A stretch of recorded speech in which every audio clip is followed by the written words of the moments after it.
Hello and welcome back to the Untriggered Parenting Podcast. I'm your host, Paula Sampson Lawrence, and today my very special guest is Stephany Ann. Stephany bravely shares with us her story of escaping 2 abusive marriages and how she fought for her healing and the healing of her children. I do want to make you aware that today's episode does contain mention of domestic violence and suicide, so please do consider your well-being before proceeding and listening. Well, hi, nice to meet you. So I thought we could just start by, if you just give us a little kind of background about yourself and what you do so we can get a better idea of who you are. Hi, I'm Stephany Ann. I am a survivor of 2 narcissistic abuse marriages where I spent 17 years dealing with trauma, drama, and chaos until I was able to escape and find true freedom and empowerment. So I'm also an attorney. I'm a former domestic violence advocate. I consider myself a thought leader on narcissism and domestic violence. And I'm just grateful to be here to share my stories and my experiences and to tell you that there's hope. There's hope afterwards, and there's freedom. For years, I was living a completely different story through a lens of why me. And it really is just recently that I feel like I've broken this pattern of calling people into my life that will teach me the lessons that I still needed to learn, about owning this as my story. Because, for a long time, and I think maybe a lot of women are like this. Sometimes it's really hard to own our story and to own our past, because especially if it's a story in a past of domestic violence or narcissistic abuse, there's a lot of shame around that. And people don't really talk a lot about it. And so, for me, I felt the same way. Like I didn't want this to be my story. Yeah. And so, but I really had to learn how to own this as my story, not someone else's. And it's a story of healing those parts within me that had me feeling unworthy of love. So that over and over again, I would call these people into my life who would reflect that back to me, whether it was through abusive words or manipulation, the gaslighting. There was some violence. And even myself as an attorney, I was in the domestic violence world. I was a domestic violence advocate.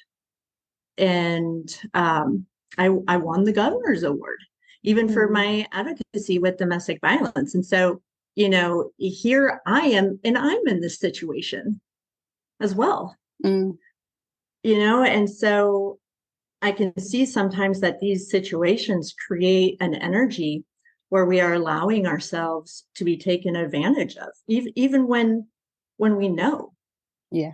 And, it's not always like, right away what's happening. It's, it's little things, little by little. Time. Yeah. But, when you step back, you can see in the totality that, oh, this was so toxic. This was so harmful. This was so horrible. But in the day-to-day moments, you don't always see that. And so, I think there was a part of me that was still drawn into that drama, drawn into that story, drawn into the victimhood of what was happening to me versus what was for me.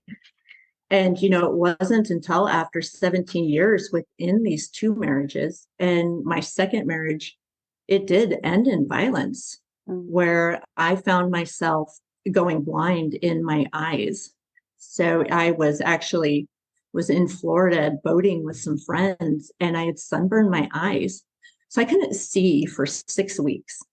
Wow. And so I'm sitting there just reflecting on the past 17 years and just literally sitting in the rubble of my old life. And I was sitting in this mess, feeling like it all had been done to me, sitting in victimhood, asking, Mm-hmm. why me? I don't deserve that. Nobody deserves that. Mm. But here's the thing. I think in that moment, thinking about my eye and how I couldn't see God, source, spirit, the universe, whatever people resonate with, I feel like they give us moments in time. We get Yeah. these opportunities, whether it's through losing everything or through a physical manifestation like my eye.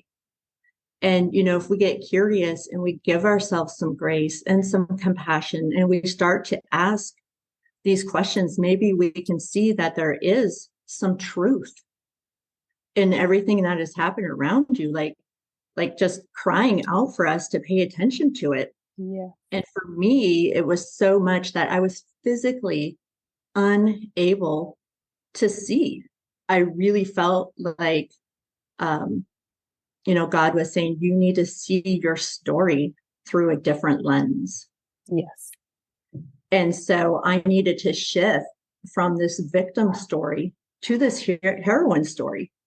And it was only then when I was able to make that shift, from going from these men being monsters in my life, trying to destroy my life, to them being teachers, could I start to really see the lessons?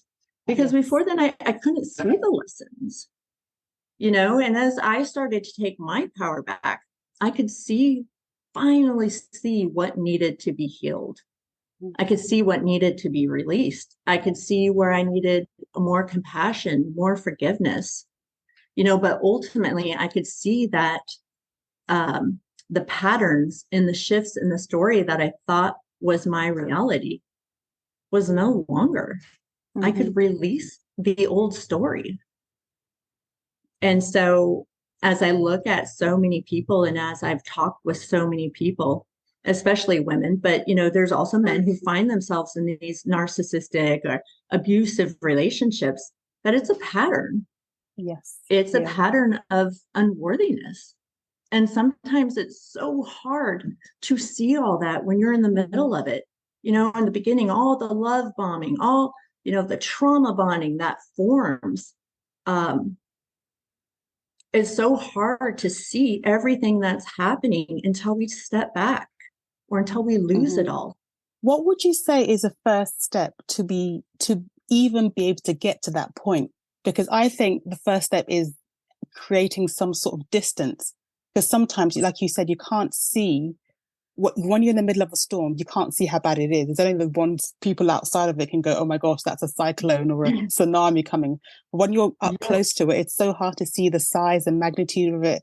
So you need some distance so that you can gain a better perspective, don't you? absolutely. And so, we say you go no contact, Mm-hmm. and no contact is for you. It's not for them. Yeah. It's for you.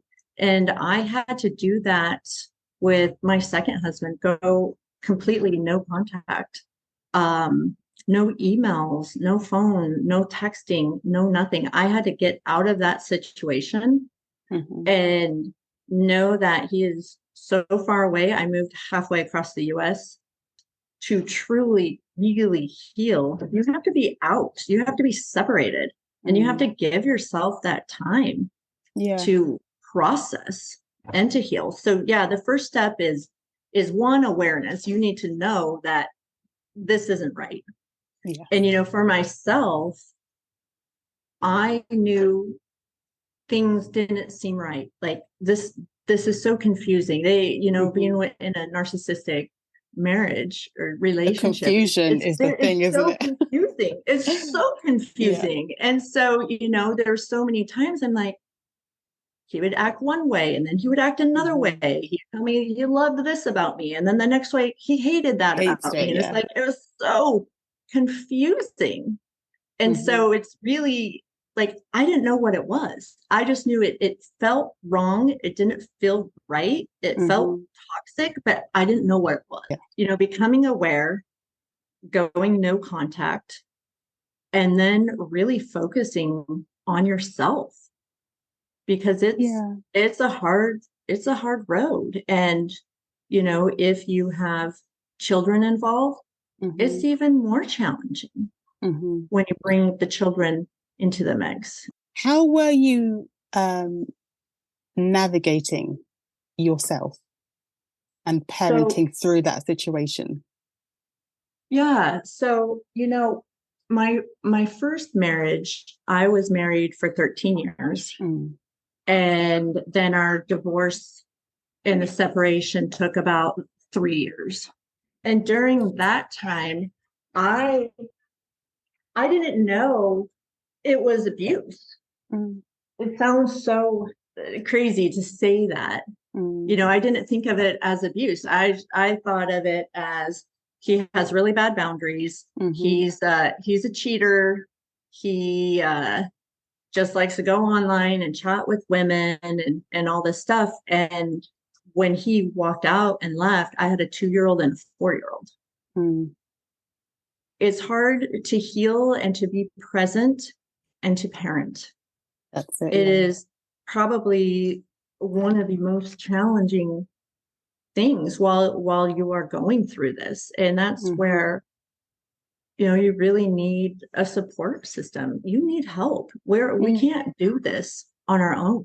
And I don't truly believe we're meant to heal alone. No. But at that stage, I'm sure there wasn't anybody, you probably didn't want to talk to people about it. Well, you know, I mean, I talked to my family and his family. I was still very close to his parents. And I feel very fortunate that one of my best friends is a family therapist. And so, you know, she came down and she was staying with me and other friends. I have a really tight group of friends. And so I was able to talk through a lot of it and work through a lot of the stuff. But yeah, when you're by yourself at home with little kids, it's very challenging to be present. But that's what you have to be present. And so I found for myself, I got my boys signed up and they went to play therapy, which was very, very, very helpful for them. My older son knew more of what was happening. And so, you know, he would express his emotions by running off, not listening. He became very defiant, not for a long time, thankfully, but, you know, like a month where he was super defiant, because it's, you know, all this big, heavy emotions traumas that they are experiencing as well. They don't know how to manage that. It's overwhelming. I mean, we as parents barely know how to manage our own. And so, you know, and they have no language for it, do they? They don't know what to call it. Exactly. So I do feel blessed though, when, you know, when my children were little, I started doing emotion coaching. There's this woman therapist, child psychologist, I think is what she is. She's written all these books. I can't think of her name right now, but it's Aha Parenting. Yes, I know. Yeah. Oh, yeah. Okay. Yeah. So I've followed her for years and read all her books and stuff. And so, you know, even when my children were little, I would parent that way. You know, naming emotions. Okay, I see you're feeling really frustrated. I see you're feeling really overwhelmed right now, or you're feeling angry. And so really, as parents who are healing, as moms who are healing, one of the things that we really need to do, aside from, well, I'll say the first thing is self-care. Yes. You have to take care of yourself first. So that would be the number one. It's kind of like, I would always tell people, you know, it's like when you go on an airplane and fly somewhere. The flight attendants are always telling you, parents, put your mask on first before you help your children, before you put your children's on. And it's the same with parenting while you're healing. Like, you need to put your mask on first and then get to the kids. There's no problem if for a couple months your kids are watching TV for a long time. That's fine, because you need that time for your self-care and your healing. Let them be on their devices. Let them have their outlet as well while you work on yourself. And so another analogy I use a lot too is cell phones and the battery life. Yeah. So, we have our cell phones and we maybe plug it in the wall just to get it up 20%. Yeah. And then we take it. But if it's not fully charged, the battery drains so much faster. Exactly. And so I found with myself, if I am not fully charged, I drain faster. And then you become less patient. You become more irritable. Self-care, like, it has to be your priority, because this healing journey, it's a marathon. And on top of it, it's, we're trying to heal, but you probably have a divorce going on too. So you have legal issues. You're trying to heal. You're trying to manage your children. You're trying to do it all. Do it all. And, for many women, myself, I was a stay-at-home mom for a long time. And so, it's like, okay, well, now I have to find a job. I have to find some income. I have to do this. I have to manage my self-care. I have to manage my children's self-care. I have to manage a very emotional, high conflict divorce. It's a marathon. Yeah. And did you find that you were were you on the edge of overwhelm, or did you find that you had ways to manage that overwhelm? I did. And so, several years ago, I thought I was signing up for some EFT lessons. So I don't know if you're familiar with EFT, but it's emotional freedom techniques. So tapping. Okay. And that is that tapping to release kind of trapped emotions in the body? It's a way to rewire your brain, to rewire your thinking. It's a way to process these big, heavy emotions and learn how to release them. And then when you release them, tap into the person you are becoming.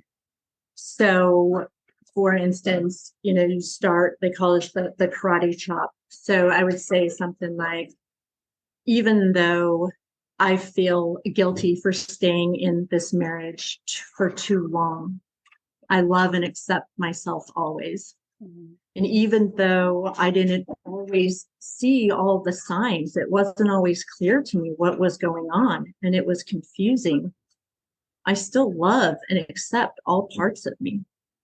And even though all of this happened to me, I'm choosing not to be a victim. I'm choosing to rewrite my story as the hero, because I love and accept all parts of me. Yeah. And so then, so that would be the setup. And then the first round would be, I have a lot of guilt. I feel like I wasted 17 years of my life in 2 toxic marriages. I should have been more aware of the red flags. I should have left in 2020 and never went back.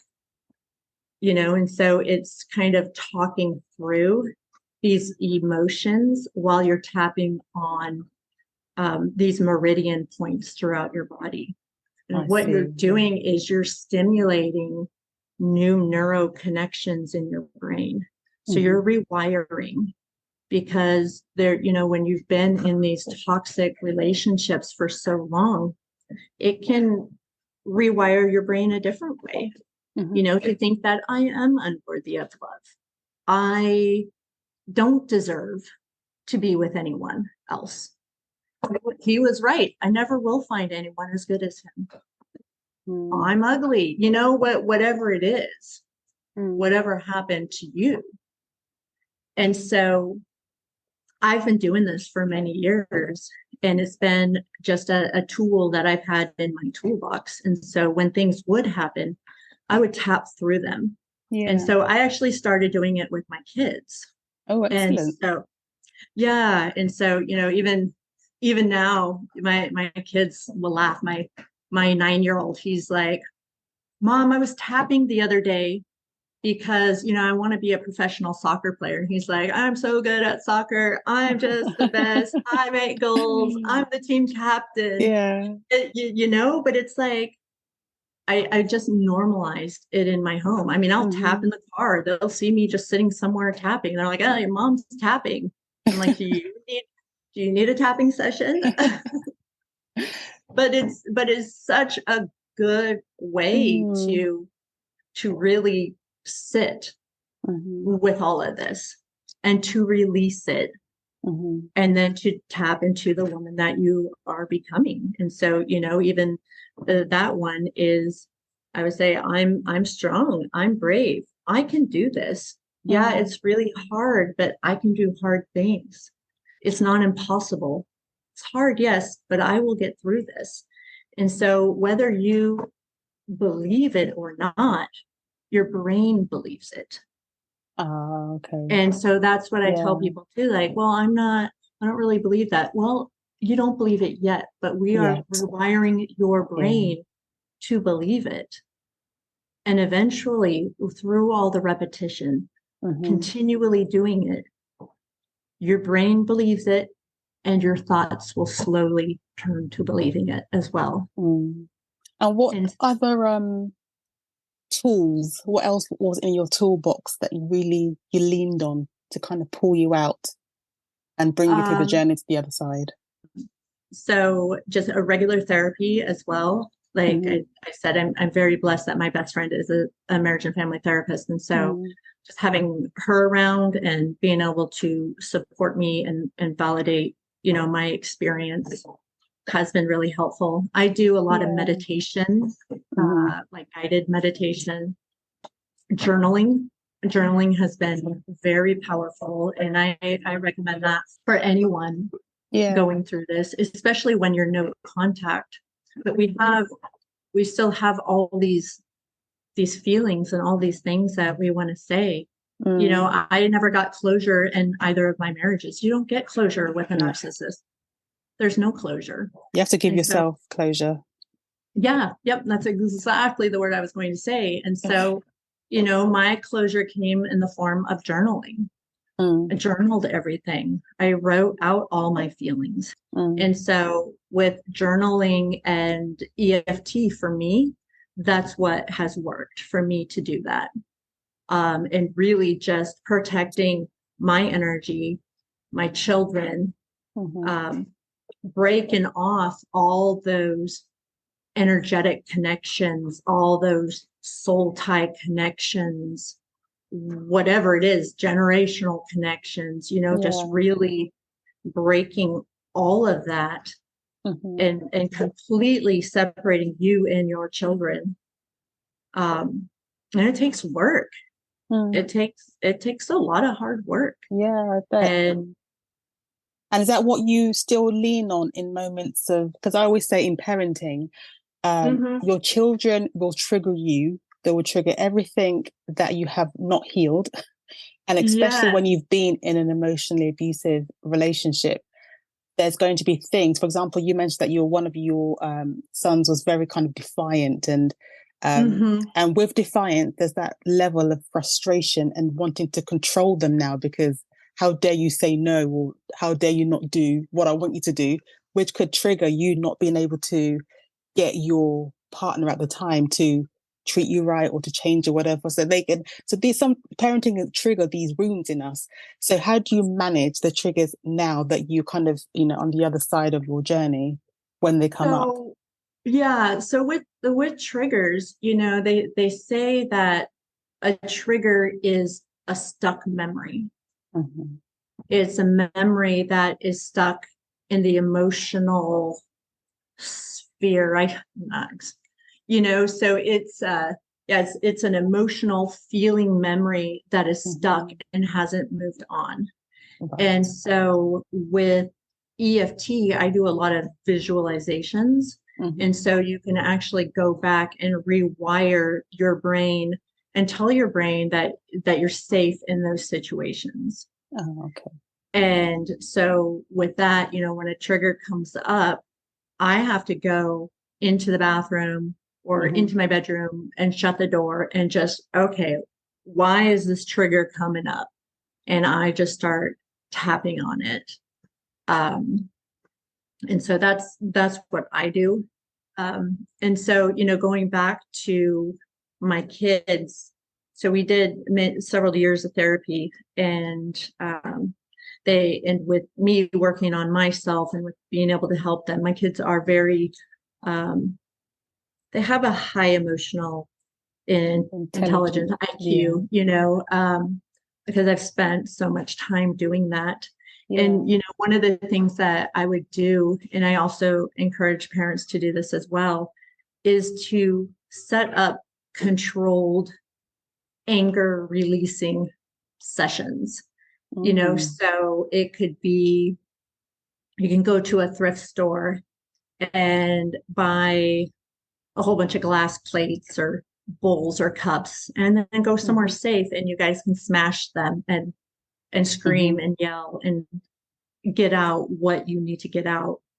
And I actually just heard this the other day from another friend of mine.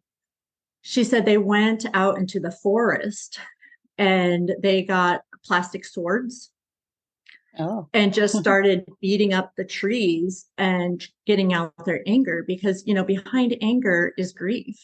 Yeah. And you want to help your children express their anger so you can get to the grief, so you can get to the tears and have the hugs and just give them a safe place to get that anger out. Yeah. And actually that's something that I want to do with my kids this weekend. So there's been my first ex-husband attempted suicide a couple weeks ago. Wow. And I had to talk to my children about that.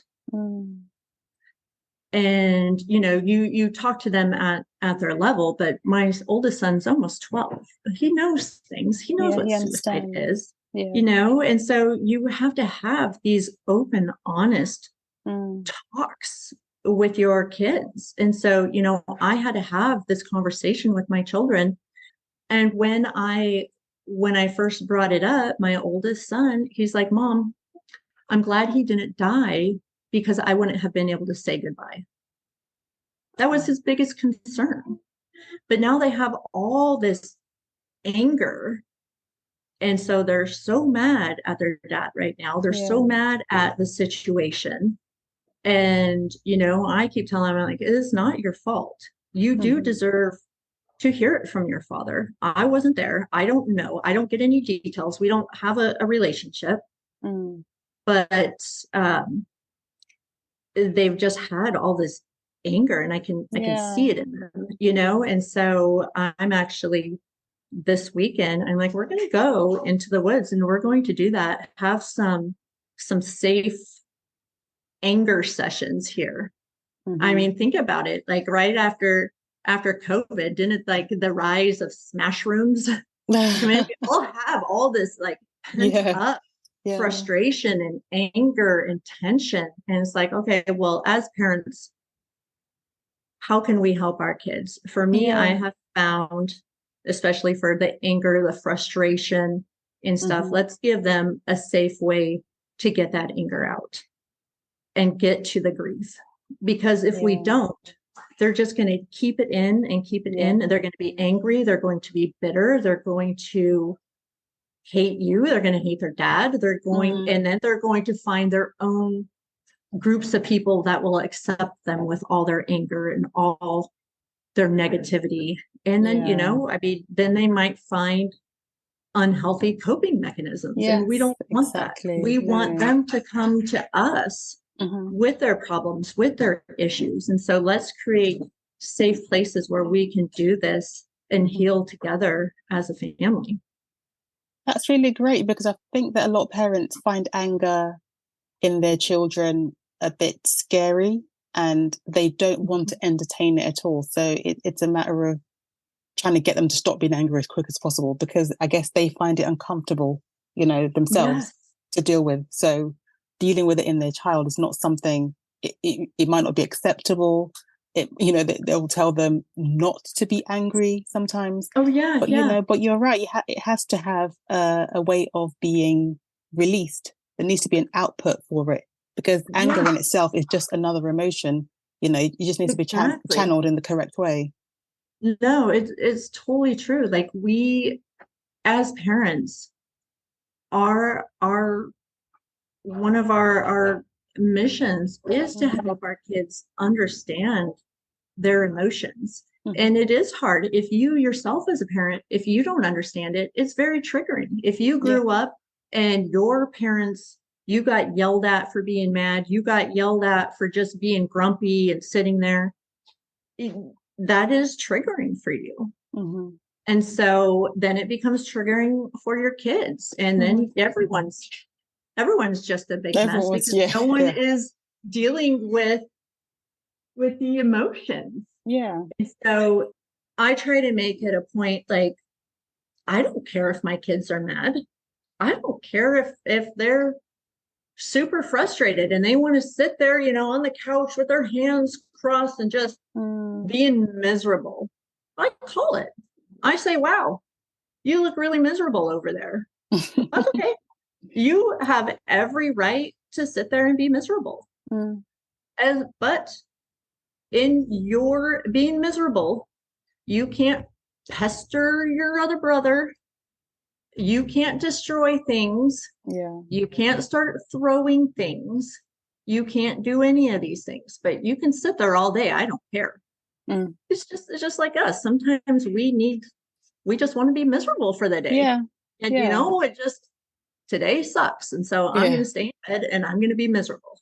Our It's so kids are the true. same, but yet Yeah. we don't allow them to sit with their heavy emotions. Yeah.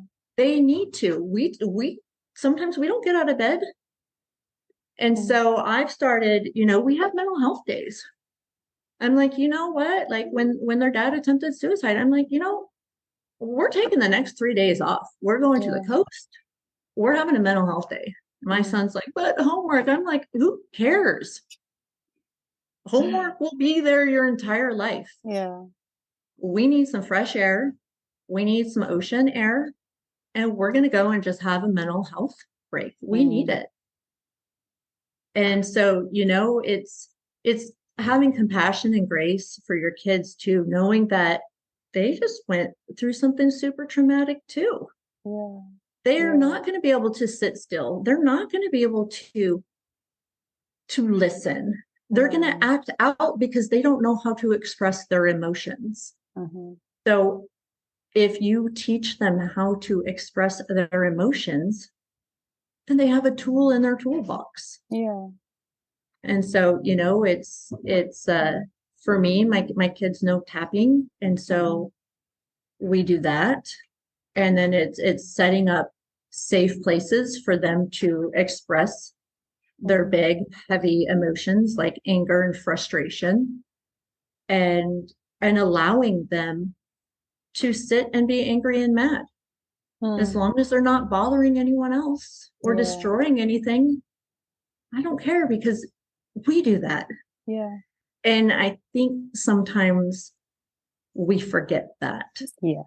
And they're entitled to their feeling, just like anybody else is entitled to their feelings. Yes. But I wanted to ask you, how do you manage contact with your ex, and in terms of, the impact on your children? How do you kind of navigate that whole thing? That is very, very, very, very challenging. Mm. We are working on that. Mm. Right now, we are just emailing. There are some parenting apps, and in there have been times where we've had these parenting apps, and actually we need to get back on these parenting apps. Yeah. Yeah. So the best thing I can say, without going into a whole nother episode Yeah. on parallel parenting Yeah. with a narcissist or an abusive partner Mm. is, just keep all the emotions out of everything. Yeah. Just keep it time, place, Mm-hmm.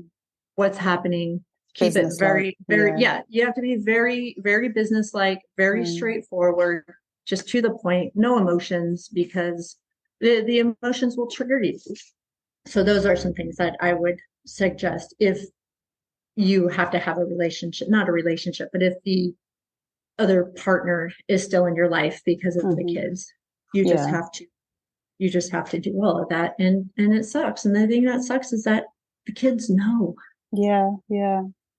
I want to end on some sort of mindset coaching for anybody who might find themselves or this resonates with them and they think they're in a relationship that's emotionally abusive, narcissistic.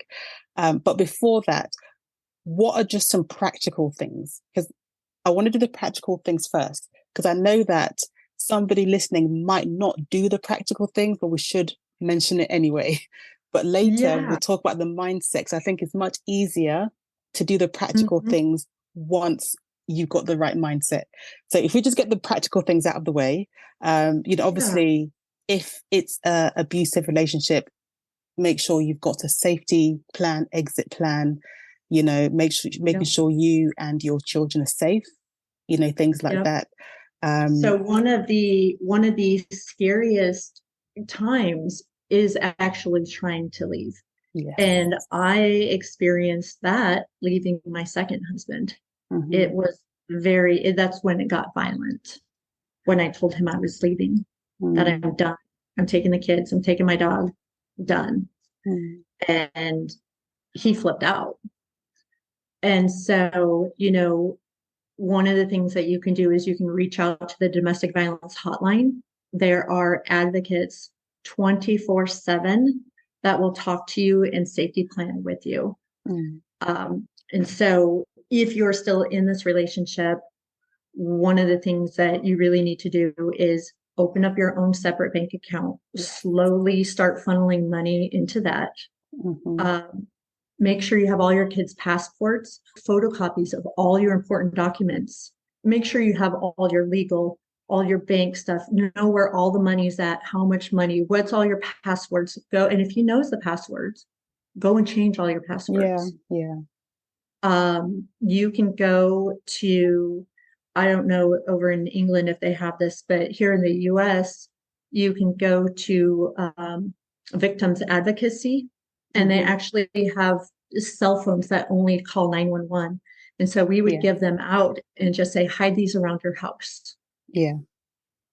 Pack a suitcase, pack up some clothes, and either keep them at a trusted friend's house or in your car.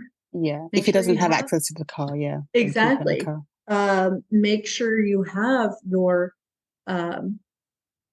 if the cars are in your name, get all the titles, get photocopies of everything, and know where everything's at. Speak with legal, go and make an appointment if you can, and start talking to an attorney about what the divorce process looks like. It's just really getting all your affairs in order. And then it goes back to the person, only you know when it's safe to leave. I would suggest not telling your partner, your husband, that you're leaving. I did, and it ended badly.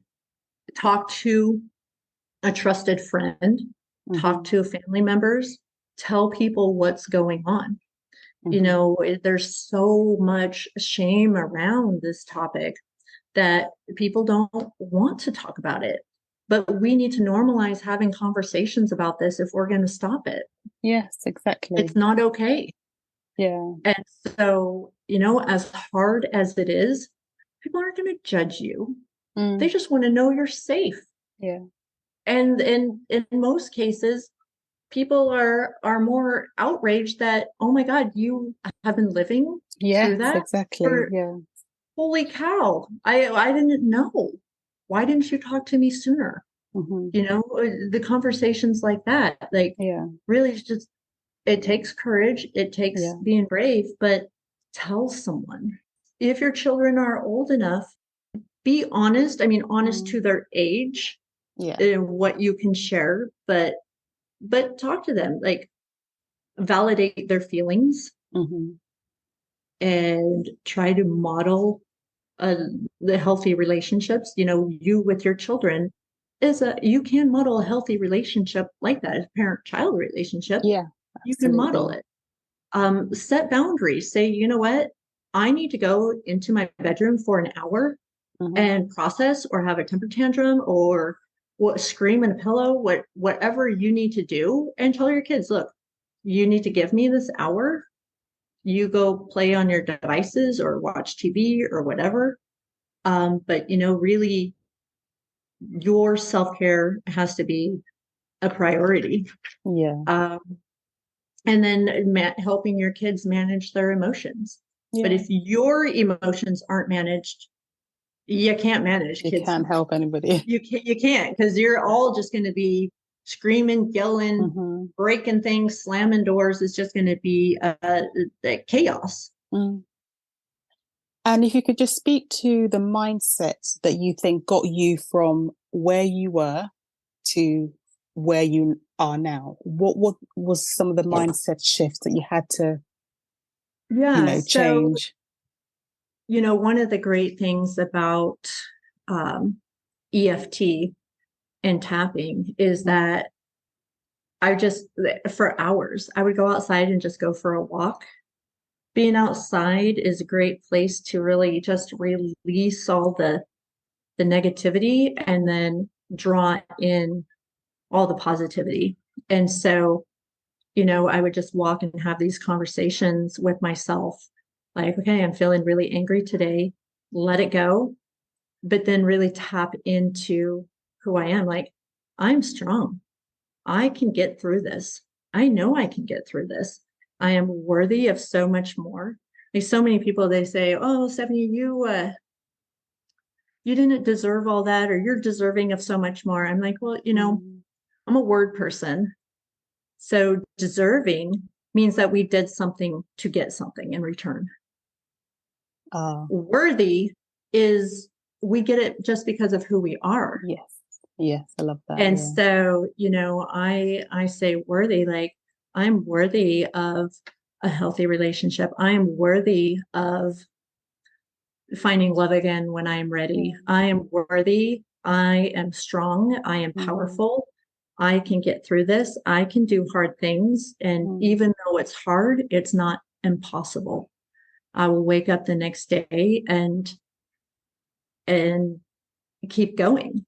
Mm. So, I do a lot of just positive self-talk and a lot of Yes. gratitude as well. Like I'm grateful. I'm grateful I have a car that runs. Yeah. Yeah. And like I had to leave my vehicles when I left. Mm. I Mm. left everything. Yeah. And so, starting all over, when you're in the beginning, when you're starting all over, Yeah. it's like, I'm grateful I have a car that runs. I'm Yeah. grateful that I have a support system. I'm grateful that I am safe. I'm Hmm. grateful that there's finally peace in my life. I am grateful that I'm here with my children and I can teach my children about healthy boundaries and healthy relationships. Yeah. So I do a lot of that Yes. self-talk and I journal that too.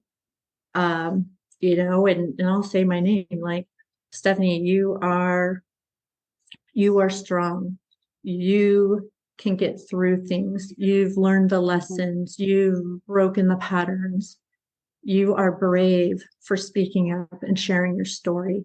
You have a Hmm. lot of courage. Your story will create an impact in someone else's life. Your Yeah. story, your words will bring healing to other women and other men who have gone through this. Yeah. Um, So just a lot of stuff like that. Yeah. Oh, that's And I excellent. think it's, Yeah. yeah, well, and it's really important to Hmm. rewire your thoughts. Hmm. Absolutely. And yeah, But I think sometimes for women and men who are in this sort of situations and it feels like there's no way out, I think it's so important to highlight stories of people who have broken free and to show that yes, once you just get that momentum, there is forward motion and you can get out to the other side. So, thank you there for is. sharing your story with us and Yes. giving us an insight into these emotionally abusive relationships and how they can really, really affect lives and lives of our children. No, I'm grateful. And, I would also just, as another little piece of ending, is Hmm. start, if you have left the relationship and you are Mm. in healing, um, one part of therapy, there is a therapy called narrative therapy. My friend Oh, was telling me about this because she's like, "Oh, Stephanie, this is what you're doing." I'm like, "I didn't even know that's what I'm it's a doing." thing. Yeah. But yeah, but it's sharing your story. And for Oh, myself, I really have felt really empowered yeah. sharing my story. It's given me a lot more confidence. It's Hmm. given me a lot more um, strength. Hmm. And yeah, it's a whole type of therapy. And so I would Yeah. say if you've been out already and you're looking for a different way of healing, Yeah. start sharing your story, but share your story from a place of empowerment, not Yes. not as a victim. Really, like I Absolutely. said in the beginning, like take the time, do the Hmm. hard work, reflect Hmm. on your story so you can see the lessons and you can see where you need to heal. Yeah. And then, you know, share your new empowered story of how Yes. you made it through in the hope that your story can bring to other survivors. Because Hmm. again, we need to normalize talking about this. And I think the more we talk Agree. about it, the more we share our story that this isn't Yeah. okay. Yeah, I agree. It's so important to kind of open up the conversations because, like you said, a lot of you don't know sometimes. You don't know what you don't know until Yeah, somebody says, "Hey, these are some things that are not okay," and you go, "Actually, that's happening to me," and then that's when you realize. So, how can anybody listening, if they want to connect with you, work with you, how can they get in contact with you? yeah. So right now I am on LinkedIn as Hmm. Stephany Ann, and I'm on Facebook also as Stephany Ann. And I started a Facebook page called The Doors of Freedom. Um, Brilliant. Freedom from narcissistic and toxic relationships. And I called it the door of freedom because when I first moved out and moved Mm. away, my apartment that I lived in, the door was 111, and 111 is freedom and new beginnings in numerology. And Wow. so I'm like, so every time I would walk through the door, I'm like, I'm in my new beginning. I'm in my freedom. This is, Yeah. the door of freedom, essentially. Oh, And so wow. I post just a lot of just stuff on what is narcissism. And then I Yeah. do a lot of, I share some of my personal stories Yeah. and a lot of like tapping quotes, like you said, like the positivity, like I am worthy, stuff like that. You can also email me at stephanyannSpeaks.com and we can set up an appointment if you'd like to do some EFT sessions and stuff. It's so powerful and it really, really helps, especially breaking the trauma bond and tapping into the person you want to become. Yeah, excellent. But thank you so much for Yes. coming on. Thank you. Thank you.